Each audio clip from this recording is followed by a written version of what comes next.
Remind me again, Nan, what's a majority government? It's when a party or a coalition of parties has more than 50% of the seats in Parliament. Majority governments have total control of Parliament, and they can make whatever laws they want. The other parties can't stop them. But that's fair, isn't it, if more than 50% of the people voted for them? Absolutely. But in our first-past-the-post electoral system, that seldom happens. In fact, 8 of the last 10 single-party majority governments in Canada had the support of less than 50% of Canadian voters.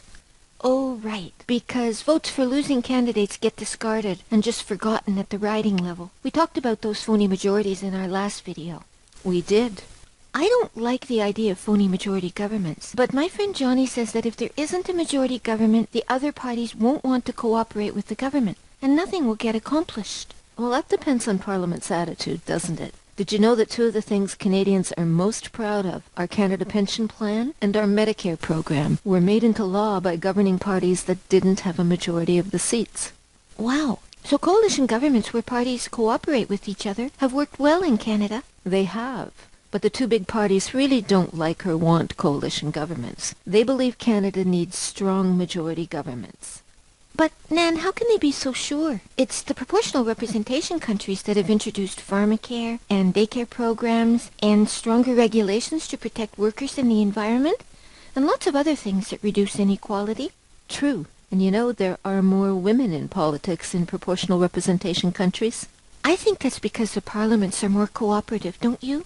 True again. 4 out of 5 countries with populations over 1 million people now use some form of proportional representation, and Scotland, Northern Ireland, and Wales also use proportional representation in their regional parliaments. In fact, among large countries, it's really only Canada, the United States, Great Britain, and India that use our first-past-the-post system to elect politicians.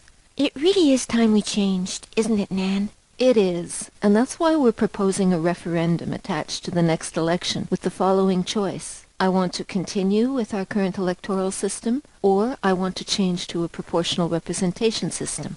And if we win?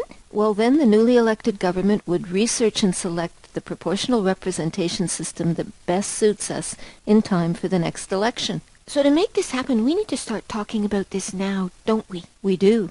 And that's why we've made these short videos. We hope they're a help for people who want to explain what proportional representation is to their friends. How about talking about lowering the voting age to 16 next, Nan? Well, we'll see.